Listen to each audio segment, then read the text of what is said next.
भारत का इतना बड़ा नुकसान हुआ है, इतना बड़ा नुकसान हुआ है जिसकी हम पूर्ति नहीं कर सकते। देश के बंटवारे के बाद इस्लामिक मुल्कों में भारत के प्रति नफरत पैदा कराने का काम जो पाकिस्तान करता रहा, आज तक सफल नहीं हुआ। लेकिन एक प्रवक्ता की गलत बयानी के कारण आज इस्लामिक 57 मुल्क एक साथ होकर के भारत के से नफरत फैलाने वालों के प्रति इस तरह का दबाव बनाने का काम किया है। आप बताइए भारत का कितना नुकसान है।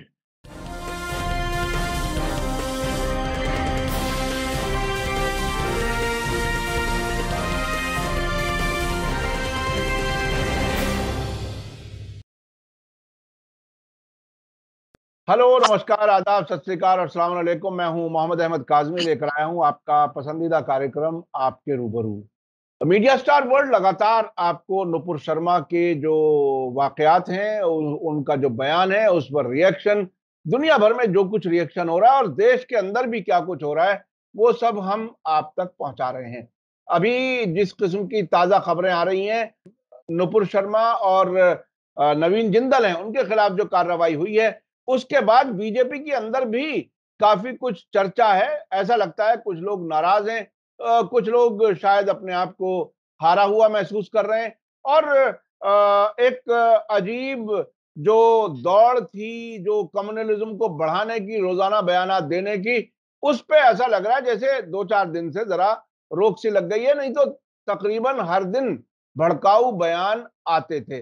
अब जो ताजा खबर आ रही है वो ये है कि बीजेपी अपने कुछ स्पोक्स पर्सन के का पैनल बनाएगी और उसने इस हद तक कहा है कि हमारे जो स्पोक्स पर्सन होंगे वो पार्टी से पोजीशन क्लियर करके जाएंगे टेलीविजन चैनलों में और वो सिर्फ अपनी मर्जी से कुछ भी नहीं बोलेंगे।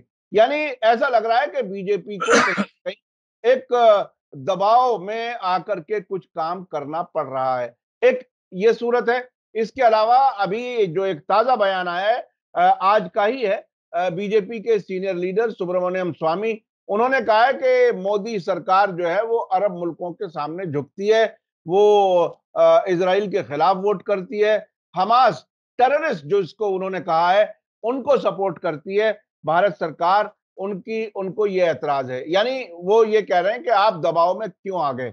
इसके अलावा बीजेपी के अंदर जो कुछ हो रहा है वो एक अलग एक चर्चा का विषय है, लेकिन नुपुर शर्मा ने भी ये कहा है कि उनको प्रधानमंत्री नरेंद्र मोदी, अमित शाह और महाराष्ट्र के फॉर्मर चीफ मिनिस्टर फडणवीस की सपोर्ट हासिल है। तो ये क्या कुछ आधा अधूरा खेल है? क्या ये आधी अधूरी माफी है? ये क्या है? माफी तो अभी मांगी नहीं है, सिर्फ एक एक्शन लिया है। कुछ मुल्क माफी मांगने की भी बात कह रहे हैं कि माफी मांगनी चाहिए। अब क्या कुछ होगा, क्या कुछ इस पर बात बनेगी, आगे क्या होगा, इस वक्त तक जो कुछ हुआ है उस पर बात करने के लिए मेरे साथ खास मेहमान है जनाब शब्बीर अहमद विद्रोही साहब, जो नागपुर में रहते हैं और नेशनलिस्ट कांग्रेस पार्टी के नेशनल प्रेसिडेंट हैं, माइनॉरिटी डिपार्टमेंट के, यानी जो अल्पसंख्यक विभाग है उसके अध्यक्ष हैं, और बहुत ही बेबाक अंदाज में बात करते हैं। हमारे चैनल पर अक्सर हम उन्हें वक्त लेते हैं, बात करते हैं। विद्रोही साहब, वेलकम है आपका, मीडिया स्टार वर्ल्ड को आपने वक्त दिया। आप ये बताइए कि सुब्रमण्यम स्वामी की जो बात है वो कितनी दमदार है? क्योंकि सुब्रमण्यम स्वामी के बारे में आपको बताऊं, जब से मैंने तकरीबन जर्नलिज्म शुरू की है 80s में, उस वक्त से वो इजराइल के साथ डिप्लोमेटिक ताल्लुकात शुरू कराने के लिए उन्होंने बाकायदा मोबिलाइज किया था इंडिया में 80s में। फिर 92 में जब हुआ तो वो तो बिल्कुल उनकी ईद हो गई और वो इजराइल के बहुत ही नजदीक, हालांकि बीजेपी आरएसएस वो सभी उसी नजरिए के लोग हैं, लेकिन सुब्रमण्यम स्वामी के बारे में खास ये बैकग्राउंड है हमारे सामने कि वो इजराइल को हमेशा सपोर्ट करते रहे। अब उनका बयान ये आया कि मोदी सरकार अरब मुल्कों के सामने झुक जाती है और इजराइल के खिलाफ वोटिंग करती है, हमास को सपोर्ट करती है। आप इसे कैसे देखते हैं? आपके दर्शकों का अभिवादन करते हुए आपकी बात के तरफ आगे बढ़ता हूं। सुब्रमण्यम स्वामी को आप अच्छी तरह जानते हैं, ये जनता पार्टी के लीडर थे 1977 में, और ये जगह बदलते बदलते आए और अपने बोल बचन के लिए ये खुदे मशहूर हैं। और ये जब भी बात करते हैं, आपको पता है कि नपी तुली बात को और ये मतलब ये कहें कि स्पष्ट जिस बात को बोलना होता है, जिस बात को कहना होता है, ये खुलकर कहते हैं। जैसा कि उन्होंने कहा है कि अरब शासन के तरफ मोदी सरकार झुक गई, और जब भी आप देखें, एक तरफ हम इजराइल से दोस्ती भी बनाते हैं, दूसरे उसके खिलाफ हम वोट भी देते हैं और हमास को आतंकवादी मानते भी हैं और उसका हम समर्थन भी करते हैं। इस तरह की उन्होंने एक बात कही है। देखिए, आज के जो नुपुर शर्मा से ये बात शुरू हुई है, और ये बात जो है देश की अस्मिता तक, यानी देश की इज्जत तक पहुंच चुकी है।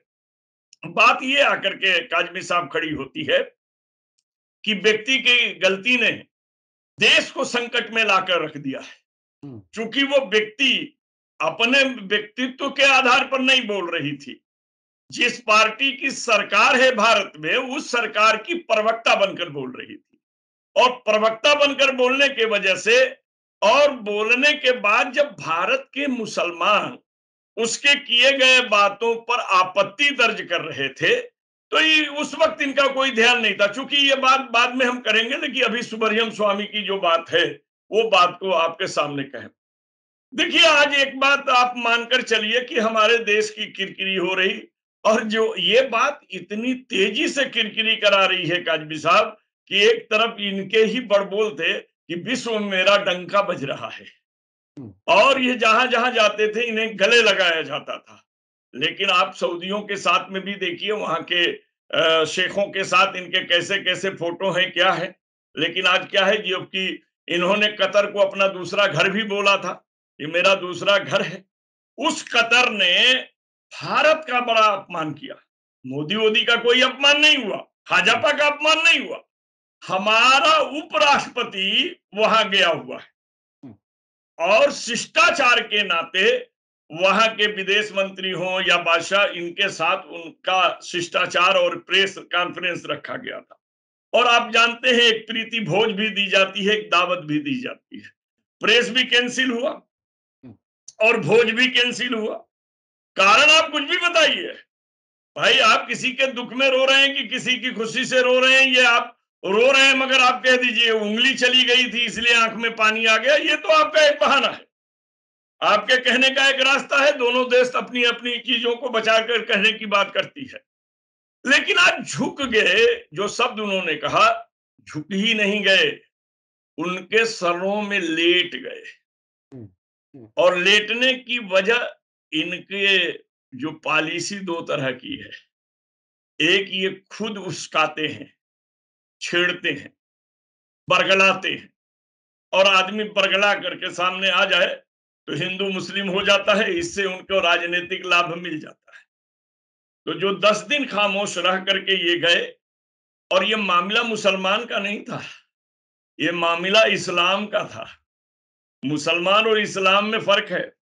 इस्लाम को मानने वाले मुसलमान हैं, मुसलमान भारतीय हैं यहाँ, लेकिन इस्लाम विश्व का मजहब है, और विश्व के मजहब पर के लाने वाले, शांति के उपदेशक, अखलाक और किरदार के वो व्यक्ति जिसने कूड़ा करकट फेंकने वाली की जिम्मेदारी की, पत्थर मारने वालों को दुआएं दी, जो दुनिया के किसी इसमें न रहने वाला व्यक्ति, जो अल्लाह की राजी के लिए अपनी जिंदगी जीता था, उस नबी के बारे में जब इस तरह की बात कही गई, तो हमारी सरकार ने नहीं लिया।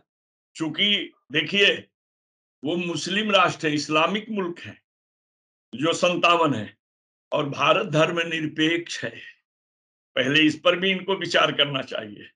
ये हिंदू राष्ट्र होता तो बात अलग है, ये तो संविधान के आधार पर धर्मनिरपेक्ष है, और जहां धर्मनिरपेक्ष हुकूमत है, तो धर्मनिरपेक्ष हुकूमत का यह फर्ज बनता था कि किसी भी धर्म पर टिप्पणी करने वाला व्यक्ति, चाहे हमारे तरफ से अगर हिंदू धर्म पर टिप्पणी की गई है या हिंदू के तरफ से इस्लाम पर टिप्पणी की गई है, तो ऐसे व्यक्तियों को की आवाज को दबाना चाहिए, रोकना चाहिए। देश के संवैधानिक ढांचे पर किसी किस्म का सवाल न उठने पाए, इसकी व्यवस्था हमें सरकार को करनी चाहिए। चूंकि सरकार जिस पार्टी की है, उसी पार्टी की ये प्रवक्ता थी। सरकार भारत की कही जाएगी, प्रवक्ता वो भाजपा की थी, और उन्होंने इस तरह की बात कही, और मोदी जी की खामोशी ने देश को खतरे में लाकर खड़ा कर दिया। अब आप कहेंगे सुब्रह्मण्यम स्वामी, आपको बहुत बहुत ढूंढने के बाद भी आप उसको कहीं से भी इंसानी हमदर्द से लेकर मुसलमानी हमदर्द में कहीं नहीं पाएंगे। वो अंदर से भी कट्टर हिंदुत्व के आदमी हैं और भाजपा के साथ जुड़े हुए हैं। तो आप जानते हैं ना कि बात ये सच है कि हो जाता है सोहबत का असर। आदमी क्या दरो दीवार बदल जाते हैं, तो सोहबत से तो दर और दीवार भी बदल जाते हैं। और वो ये जो बात कह रहे हैं, वो इस बात का संकेत है कि भारतीय जनता पार्टी मोदी की खामोशी और अरब के द्वारा, अरबी मुल्क के द्वारा, इस्लामिक मुल्क के द्वारा डाले गए दबाव में झुकने से भाजपा के अंदर भी खलबली मची हुई है। और वो खलबली कहां लेकर जाएगी, वो बात की बात है। क्योंकि निपुर का ये कह देना कि हमें महाराष्ट्र के भूतपूर्व मुख्यमंत्री देवेंद्र फडणवीस ने कहा, बेटा चिंता मत करो, हम तुम्हारे साथ खड़े हैं। प्रधानमंत्री ने भी कहा कि हम तुम्हारे साथ खड़े हैं, और गृह मंत्री ने भी कहा कि हम तुम्हारे साथ खड़े हैं। अब साथ खड़े हैं, लेकिन दबाव में आकर के उसे निलंबित कर रहे हैं, सस्पेंड कर रहे हैं। देखिए, मैं एक बात आपको साफ कहूं, दबाव में लिया गया निर्णय दबाव हटने के बाद वापस ले लिया जाता है, और ये इसकी साजिश है। लेकिन यह बात तो आप मान जाइए कि भारत का इतना बड़ा नुकसान हुआ है, इतना बड़ा नुकसान हुआ है, जिसकी हम पूर्ति नहीं कर सकते। देश के बंटवारे के बाद इस्लामिक मुल्कों में भारत के प्रति नफरत पैदा कराने का काम जो पाकिस्तान करता रहा, आज तक सफल नहीं हुआ। लेकिन एक प्रवक्ता की गलत बयानी के कारण आज इस्लामिक 57 मुल्क एक साथ होकर के भारत के से नफरत फैलाने वालों के प्रति इस तरह का दबाव बनाने का काम किया है। आप बताइए भारत का कितना नुकसान है। और एक बात और आपको बता दूं, भारत के नुकसान पहुंचाने वाले पर प्रधानमंत्री का कोई बयान आपने सुना? गृह मंत्री का कोई बयान सुना? अब एक बात बताइए, आप लेटर में लिख रहे हैं कि पार्टी लाइन के विपरीत आपने कार्य किया, भारत के संविधान के विपरीत आपने बयान दिया। तो जब आप ये लेटर लिख रहे हैं, तो फिर उसको 295 ए के अंतर्गत गिरफ्तार क्यों नहीं कर रहे हैं? क्योंकि आप मान रहे हैं कि संविधान के विपरीत आपकी बातें हैं, पार्टी लाइन के विपरीत बातें हैं, दूसरे की भावना को भड़काने वाली बातें हैं। तो उस कानून के तहत उस पर कार्रवाई करने की बात क्यों नहीं कर रहे गृह मंत्री, बल्कि आप उसको सुरक्षा दे रहे? यह उस बात का, नुपुर शर्मा की उस बात को सत्यापित करता है कि हम तुम्हारे साथ हैं, क्योंकि तुम्हारे साथ है। और दूसरी बात मैं एक और कह देना चाहूंगा, धमकी देने वाले कायर होते हैं। अगर किसी ने धमकी दिया, जो भी धमकी दिया उसकी निंदा है, ले वो कायर हैं। कारण यह है कि जब देश में कानून है तो कानून की बात करो, कानून की मांग करो। हम में उसमें फर्क क्या रह जाएगा जब हम उसको धमकी दें और ये करें? अब ये देखिए, अल्लाह का मर्जी है, अल्लाह का मामला है, अल्लाह के नबी का मामला है, और इस्लाम का मामला होने की वजह से इस्लामी मुल्क खड़े हुए। वरना माप लिंचिंग क्या क्या भारत में मुसलमानों के साथ हुआ, एक बार भी किसी इस्लामिक मुल्क ने कुछ बोला क्या? नहीं बोला, क्योंकि उन्हें मुसलमान से मतलब नहीं है, उन्हें इस्लाम से मतलब है। और इन नबी के बारे में आपने बोला, इसलिए वो एकजुट होकर आपसे बात कर रहे हैं। वो भारतीय मुसलमान के बहुत बड़े हमदर्द नहीं है, लेकिन वो इस्लाम के मानने वाले हैं, इसलिए उनको ये सारी चीजें हुई। और आज कुवैत हो, यूएई हो, या आपका दुबई हो, यहां भारत का पैसा कम। आज भारत सरकार जिनके इशारे पे नाचती है, उनके पैसे लगे हुए हैं, अदानी अंबानी के पैसे लगे हुए हैं, उनके बिजनेस वहां फंसे हुए हैं। और आपको मालूम है, अदानी और अंबानी के लिए ये भारत सरकार बिछ जाती है लाल कारपेट की तरह। इनके ही लिए तो किसान का इतना दिन आंदोलन चला, इसमें भारत सरकार का क्या था? भारत के किसान का क्या था? सरकार को बात माननी चाहिए। लेकिन उन्होंने ये साबित करना चाहा कि हम अपने दो मित्र जो हैं उनके लिए हम सरकार दांव पर लगा देंगे। आज उन्हीं के लिए भारत की इज्जत भी दांव पर लगा दी गई। अच्छा अच्छा, मुस्लिम मुल्कों से जो रिएक्शन आया है वो दो किस्म का आया है। एक तो निंदा करने वाला आया है, और कुछ मुल्क वो भी हैं जिन्होंने बीजेपी के इन दो लीडर्स के खिलाफ की गई कार्रवाई की तारीफ भी की है। इन दोनों में क्या कुछ फर्क है, क्यों ऐसा है, क्या हुआ है ये? देखिए, सबसे बड़ी बात आपको बता दूं, हमारे अंदर भी दो जुबानें हैं। एक दिल की जुबान है, एक मुंह की जुबान है। भाजपा से दोस्ती करने वाले भी डबल मार्क के होते हैं, उनका एक अलग है। सऊदी अरब आज भी मोदी के साथ है, ये आप मानिए। चूंकि इस्लामिक मामला है, आवाम भड़क न जाए, हमारी सरकार खतरे में ना आ जाए, क्योंकि वहां लोकतंत्र नहीं है, वहां राजतंत्र है। फिर भी आवाम है ना, जनता है ना। और मोहम्मद साहब के मामले को लेकर के, अपने नबी के मामले को लेकर अगर भड़क जाएगी, तो वो साफ कह देगी कि तुम मुनाफिकों की हुकूमत है, इस्लाम की हुकूमत नहीं है। तुम मुनाफिकत से बचने के लिए उन्होंने ये बात की, और इसी तरह पद से हटाते ही तारीफ कर दी कि उन्होंने तो कार्रवाई कर दिया, इस कार्रवाई का हम स्वागत करते हैं। अरे भाई, स्वागत करते हैं, आपका डिमांड केवल उसको हटाने का था क्या? हटाने का डिमांड तो कोई डिमांड नहीं है। नबी के शान में जिसने गुस्ताखी की, उसको केवल हटा देने से गुस्ताखी खत्म हो जाएगी क्या? उसकी गुस्ताखी की सजा भारतीय संविधान के बने कानून के अंतर्गत जो है वो मिलना चाहिए। और जब वो मिलेगी तब, कारण यह है कि आज प्रधानमंत्री के खिलाफ कोई बोल दे, तुरंत गिरफ्तार कर लिया जाएगा, उसकी संपत्ति अटैच कर दी जाएगी। और आज नियर अबाउट 200 करोड़ मुसलमान होंगे पूरे विश्व में, इससे ज्यादा ही होंगे। उनके नबी के खिलाफ बोलने वाले को केवल पद से हटा देना से हो जाएगा क्या? नहीं होगा। लेकिन ये इस्लामिक मुल्क में जो ढोंगी हैं, उन्होंने इनके लिए फैसले का स्वागत किया और कहा कि अब तो ये बात क्यों, कि ये कहने के लिए कि देखो हम लोगों ने कहा, उसने हटा दिया, रास्ता जोड़ने के लिए। और जो ये अड़े हुए हैं कि संवैधानिक व्यवस्था के आधार पर कार्य हो और या सरकार गारंटी दे, जैसे कि अभी एक न्यूज में मैं सुन रहा था, तो उस न्यूज में एक बात आई कि अगर मोदी जी आप साफ फैसला कीजिए कि आप धर्मनिरपेक्ष भारत के अगर हैं, तो अगर आपको इस्लाम से नफरत है तो खुल के एक लड़ाई लड़ लीजिए। यह बात कुवैत कर रहा है, समझ लीजिएगा, कि आप लड़ाई लड़ लीजिए, इस्लाम के खिलाफ आप जंग छेड़ लीजिए। मेरा यह कहना है कि इस्लाम की बात वो कर रहे हैं, भारत के मुसलमान की बात नहीं कर रहे हैं। और भारत के मुसलमान कभी भी विदेशी शक्तियों पर नाज नहीं करते, वो भारत की संविधान पर नाज करते हैं। ये हमारा संविधान है, और वो अपने भारतीय संविधान पर ही अपना अधिकार मांगना चाहते हैं। हमें किसी बाहरी शक्ति पर भारत का मुसलमान भरोसा नहीं करता है। ये तो इनकी गलती थी कि विदेशी जो हैं उचक गए और आ गए और एक साथ हो करके इनके ऊपर दबाव बना दिए, नहीं तो इसमें क्या है।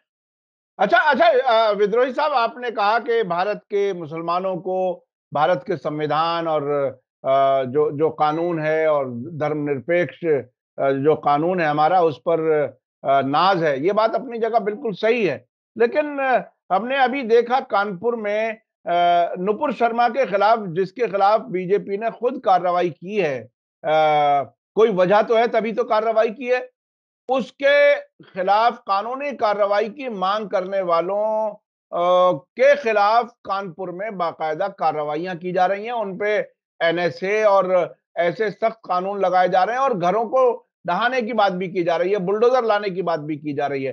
तो मुसलमान कहां जाए? पुलिस जो है वो एक तरफा कार्रवाई कर रही है, अदालतें भी साल 2 साल तो जेलों में सड़वाई देती हैं, उसके बाद भी कोई फैसला जब कभी आता है। तो अरे आप इस सूरत से कैसे निपटा जाए? आप अपने नजर में खुद देखिए, लोगों की जमानियां चली गई और बाइज्जत बरी हुए, बीस जी बीस जी, साल पड़े रह गए। बिल्कुल कितने साल रहे और कसूर साबित नहीं हुआ, बेल बिल्कुल। भी नहीं मिला था उन बेचारों को, जेल में रह गए। जी और उन्होंने ये डिमांड भी की सरकार से कि हमारी जवानी आपने ले लिया, हमारी नौकरी आपने ले लिया, हमारी सारी चीजें ले लिया, तो हमारे को क्या है। और उसका विवाद जो है सुप्रीम कोर्ट तक गया, लेकिन अभी तक कोई उसमें निर्णय नहीं आया। देखिए, एक बात आपको बताएं, कानून अपने जगह पर रहती है, उसको इम्प्लीमेंट करने वाले, उसको लागू करने वाले की जहनीत पर डिपेंड करती है। और आज की जहनीत संविधान, समाज, भाईचारे के तरफ नहीं है। आज की जहनीत सरकार और अत्याचार से भी वोट अगर बढ़ता है तो वो लेने की तरफ है। आप ही बताइए, एक तरफ से पत्थर चले क्या? एक दुकानदार बंद कराने के लिए गया, ठीक है, स्वेच्छा से कोई बंद करे ना बंद करे उसकी मर्जी है, लेकिन अगर पथराव एक तरफ से तो दूसरे तरफ के भी वीडियो में आप देखिए पत्थर चल रहे हैं, लेकिन एक ही वर्ग के आदमी गिरफ्तार किए गए, दूसरे वर्ग का आदमी नहीं गिरफ्तार किया गया। तो ये तो साबित है कि जो ये सरकार है वह एक के विरुद्ध चल रही है, एक के व्यक्तिगत नेचर से भी विरोध कर रही है, उसके धार्मिक नेचर से भी विरोध कर रही है, उसकी मस्जिद पर भी हमला कर रही है, उसके रोजगार पर भी हमला कर रही है, और उसका अपराध साबित हो या ना हो उसके मकान को भी गिराने का काम कर रही है, जैसे खरगोन और कहां कहां उसने किया। तो ये तो साबित है कि ये सरकार जो है मुस्लिम विरोधी है भारत में, लेकिन उसके प्रवक्ता ने इस्लाम विरोधी बना दिया, इसलिए इस्लामिक मुल्क से दबाव बढ़ने लगे। मुस्लिम विरोधी बनकर तो ये जी ही रहे थे, मुस्लिम विरोध में ही तो इनकी सत्ता सुरक्षित है, वरना ये कहां से सुरक्षित रह सकते हैं। अच्छा, एक आखिरी सवाल।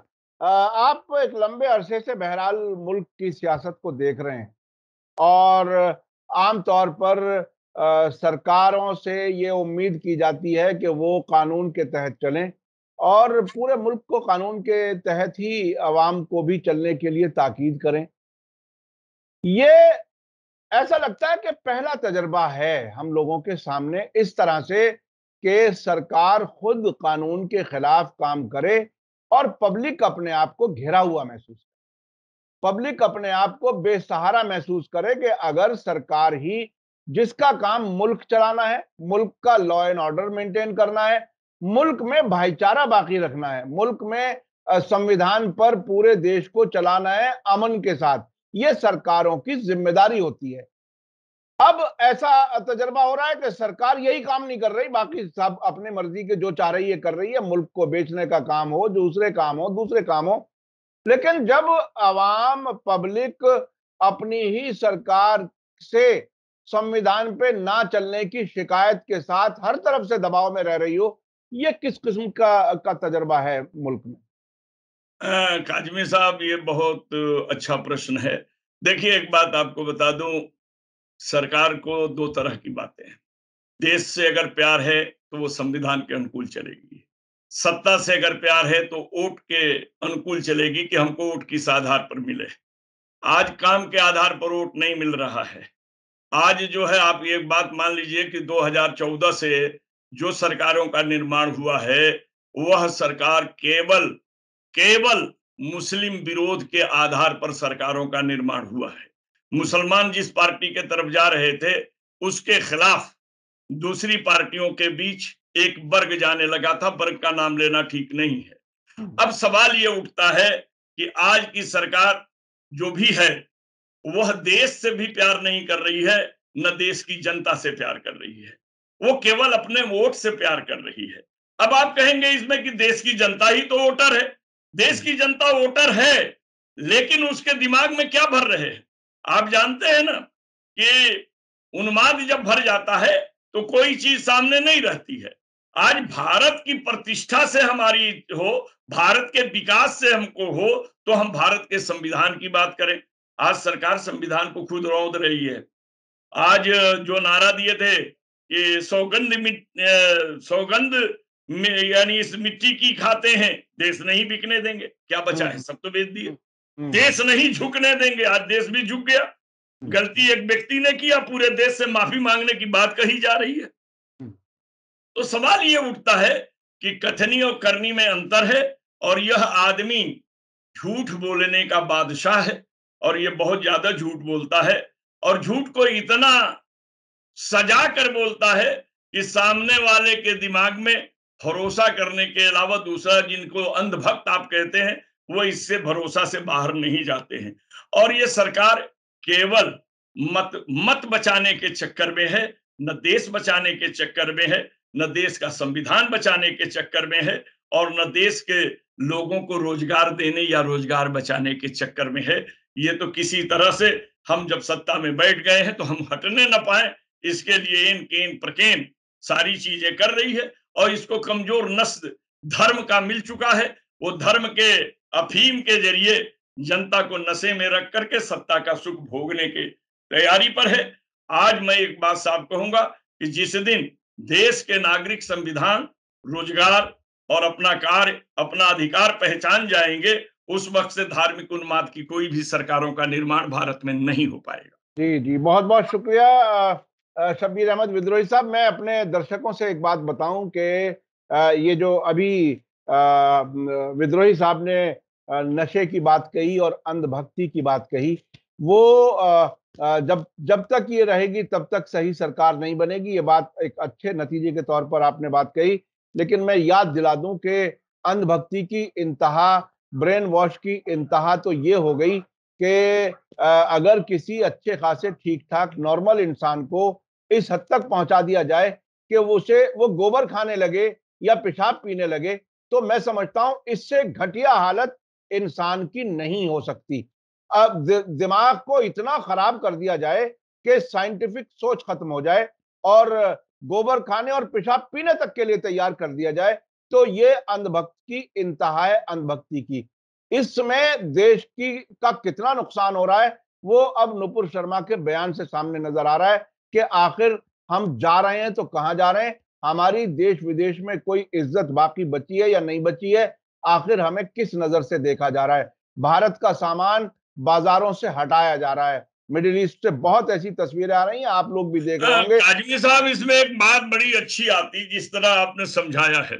देश का प्रधानमंत्री नैतिक जवाबदारी लेकर के अगर खुद पद से हट जाता तो भारत की इज्जत बढ़ जाती कि भाई हमारे प्रवक्ता ने, हमारी सरकार ने नहीं काम कर सका, आज मैं इसकी नैतिक जवाबदारी लेता हूं कि हमारे देश की जो बेइज्जती हो रही है मेरी कमजोरी से हो रही है और मैं देश प्रधानमंत्री पद से हट रहा हूं, तो मैं आपको दावे के साथ कहता था कि भाजपा की भी इज्जत बढ़ जाती और भारत की नैतिकता को इतना उछाल मिलता कि लोग कहते कि भारत एक ऐसा देश है कि उसका कार्यकर्ता गलती करे तो देश का प्रधानमंत्री इस बारे में निर्णय ले लेता है। तो ये तो लेकिन ये बात सुनने में बहुत अच्छी लग रही है, लेकिन अभी प्रधानमंत्री जी कह चुके हैं इनडायरेक्टली कि मैं तीसरी बार भी प्रधानमंत्री बनने के लिए तैयार हूं।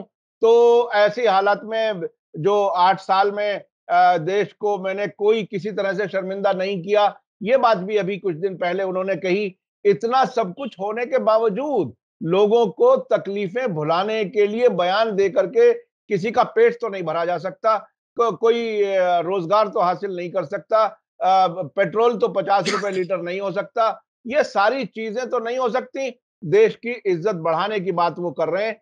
कितना माने कितना ना माने, अंधभक्ति मान सकता है जो पेशाब और गोबर खाने के लिए तैयार हो जाए। मैं नहीं समझता कि नॉर्मल आदमी कोई इस पर यकीन कर सकेगा। बहुत बहुत शुक्रिया शब्बीर विद्रोही साहब, आपने हमें वक्त दिया, उसके लिए बहुत बहुत शुक्रिया। और ये नुपुर शर्मा के बहाने, नुपुर शर्मा की वजह से जिस तरह से देश को बदनामी का सामना है, ये हमारे आपके लिए, पूरे देश के लिए बहुत तकलीफ की बात है। ये सिर्फ बीजेपी का मामला नहीं है, देश की इज्जत खराब हुई है। बहुत बहुत शुक्रिया। इसी के साथ मुझे दीजिए इजाजत। धन्यवाद, शुक्रिया। जय भारत, जय हिंद। मीडिया स्टार वर्ल्ड के और वीडियो देखने के लिए हमारे चैनल को सब्सक्राइब करें और सीधे नोटिफिकेशन पाने के लिए बेल आइकन दबाएं। और अगर हमारी खबर सच्ची और अच्छी लगे तो अपने व्हाट्सएप, इंस्टाग्राम, फेसबुक और ट्विटर अकाउंट पर जरूर शेयर करें।